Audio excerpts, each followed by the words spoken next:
Halo Sobat Edukasi, selamat datang di podcast EduTech Series.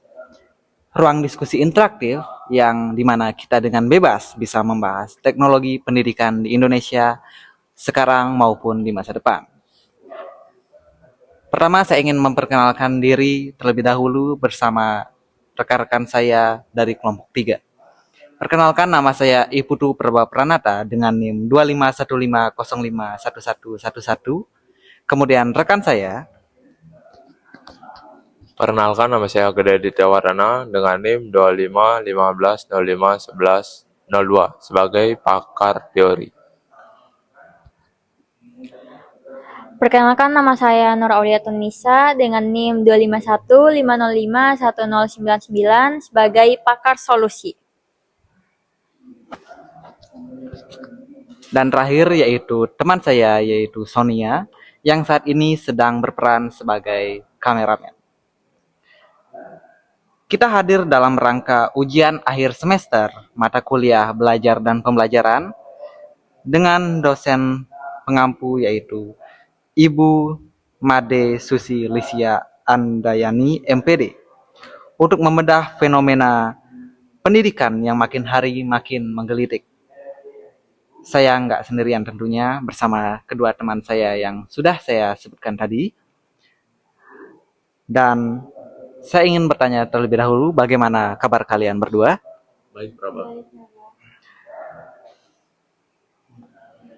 Nah, hari ini kita mau mengupas topik yang sering banget salah kaprah di sekolah-sekolah kita, yaitu reduksionisme pendekatan STEAM dan TIPEK, di mana model Project Based Learning atau PJBL terjebak menjadi sekedar aktivitas prakarya atau crafting biasa. Banyak guru yang merasa udah 2026 ini udah pakai PJBL berbasis STEAM, cuma gara-gara menyuruh siswa bikin maket rumah dari kardus atau gunung meletus dari plastisin. Pertanyaan yang muncul yaitu, apakah ini sungguh PJBL? Atau jangan-jangan kita cuma mereduksi konsep-konsep canggih STEAM dan TIPEK menjadi kelas kesenian yang gunting tempel semata?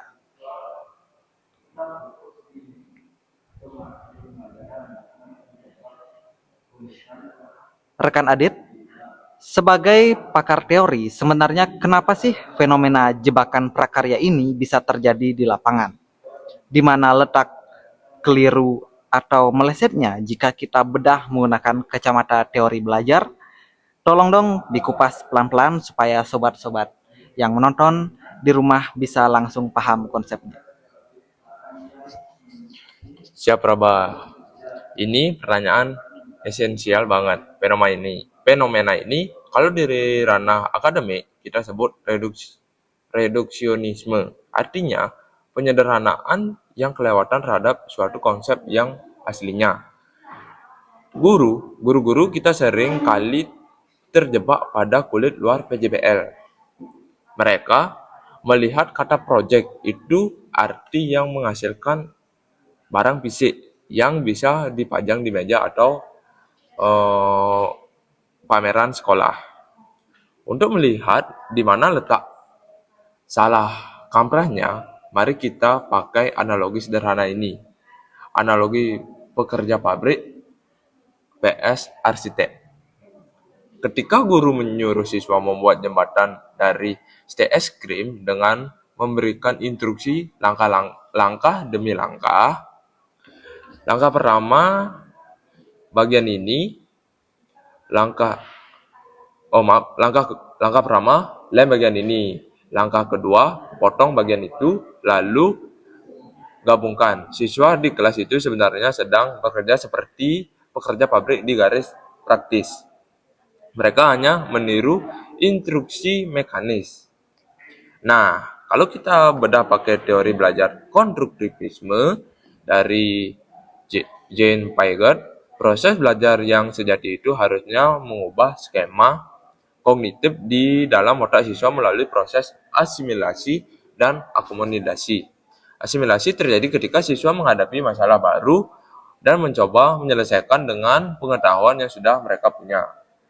Akomodasi terjadi ketika pengetahuan lama mereka ternyata tidak cukup untuk menyelesaikan masalah tersebut, sehingga otak mereka dipaksa untuk menciptakan struktur pemahaman baru yang lebih cerdas.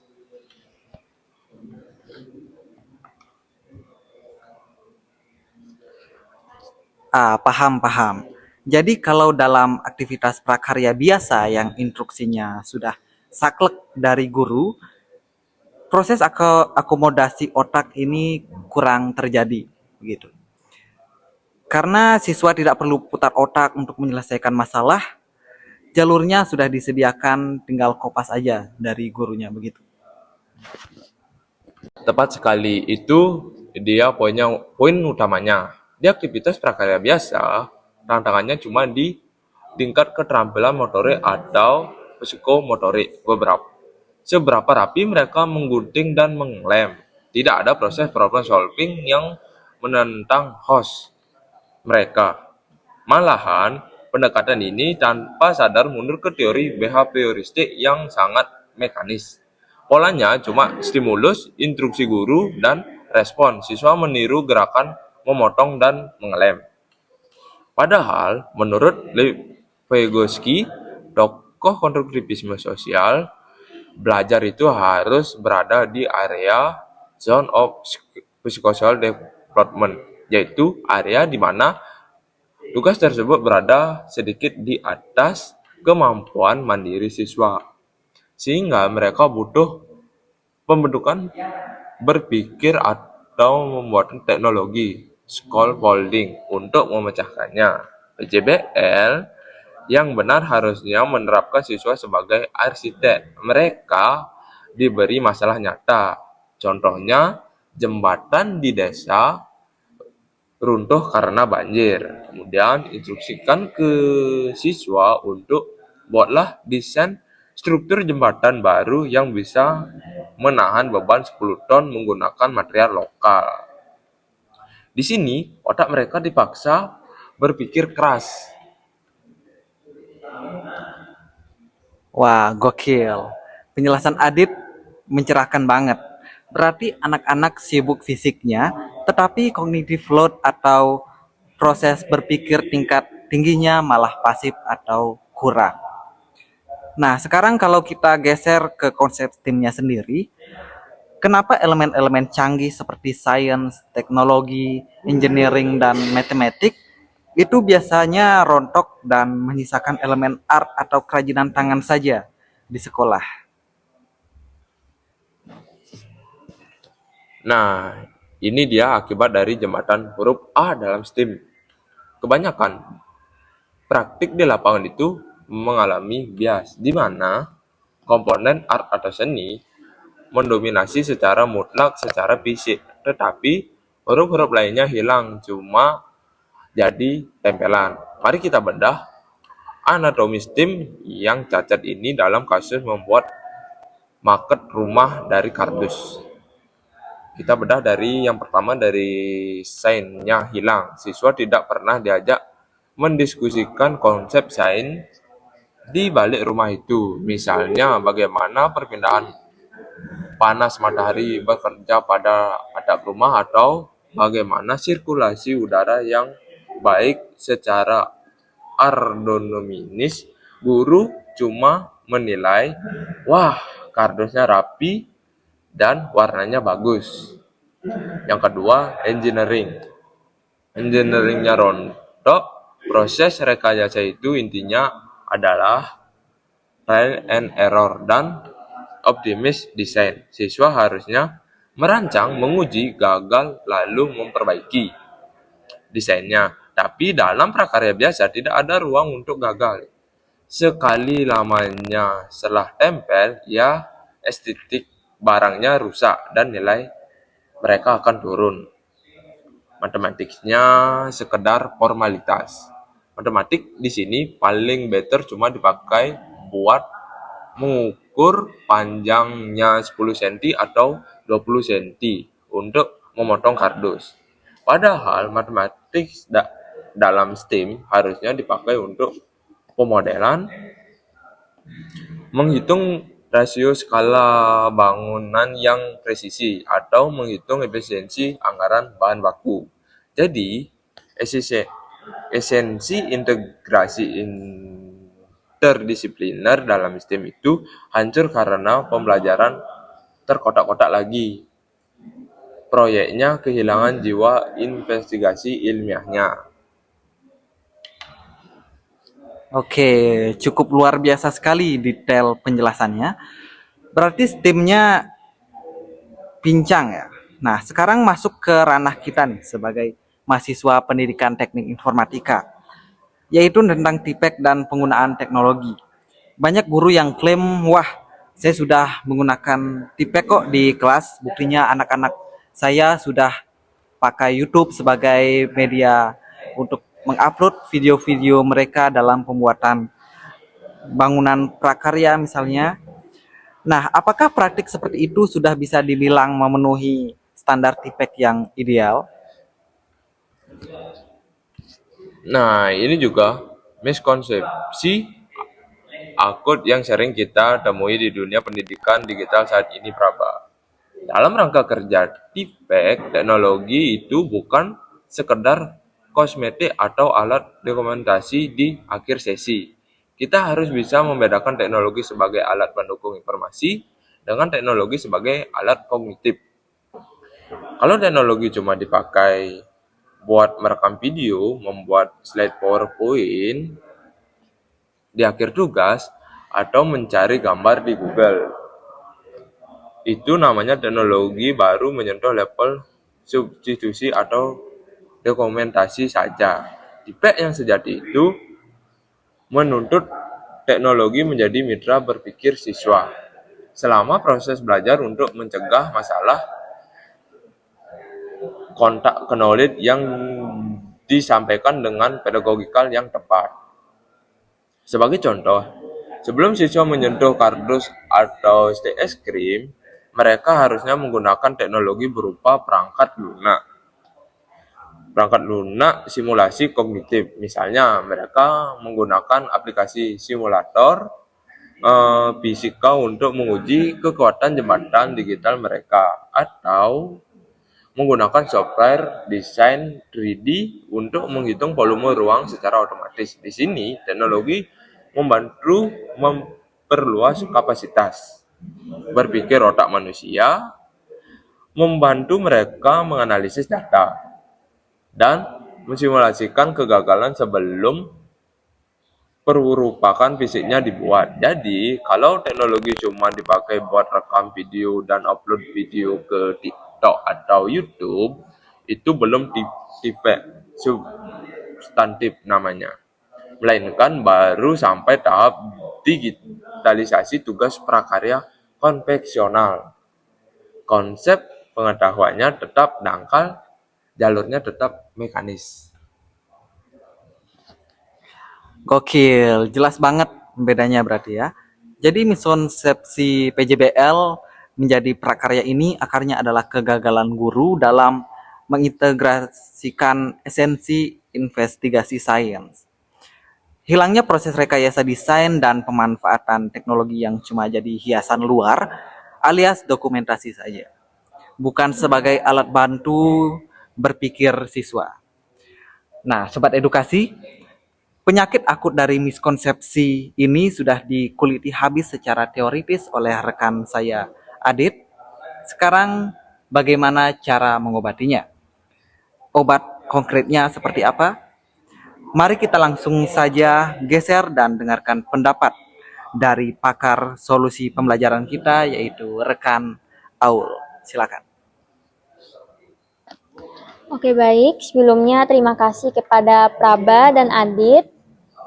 Nah, untuk mengembalikan esensi PJBL agar PJBL tidak disalahartikan lagi sebagai kegiatan prakarya saja, kita harus merombak sintaks model pembelajarannya.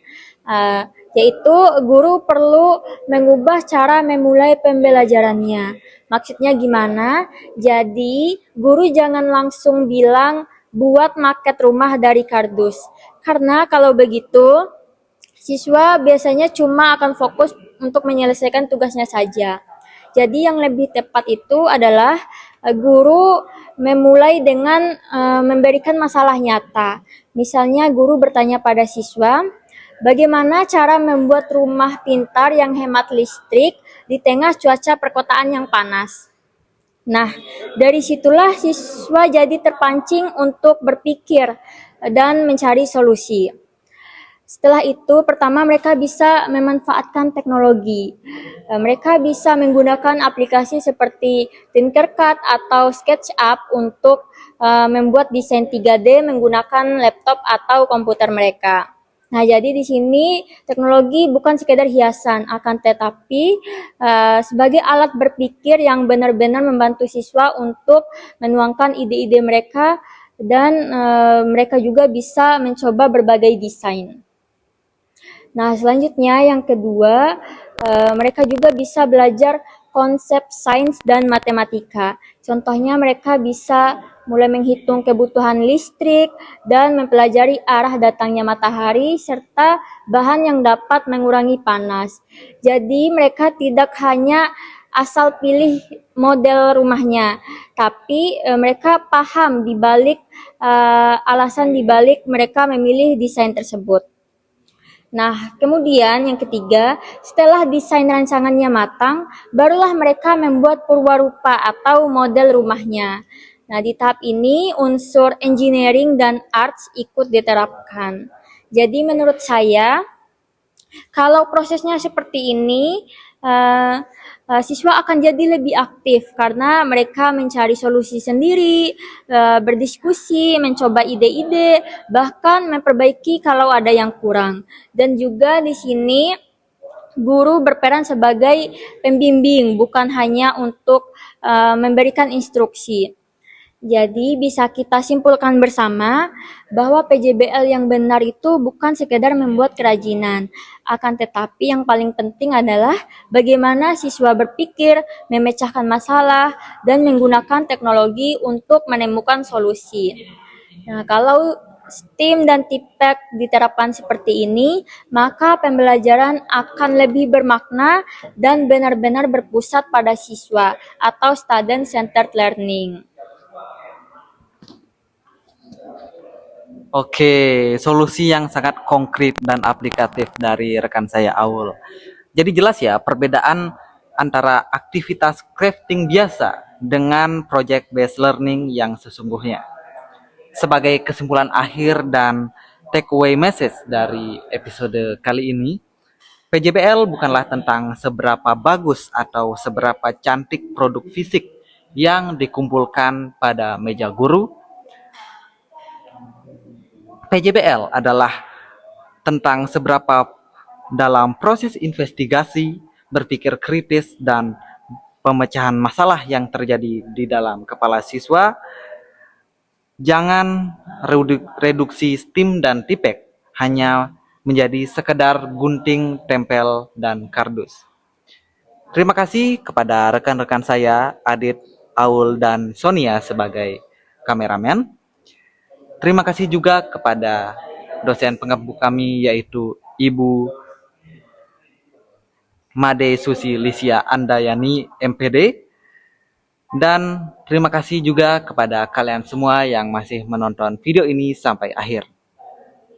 Kami cukupkan dan kami ucapkan sampai jumpa kembali pada podcast berikutnya. Terima kasih. I just had to let you know you're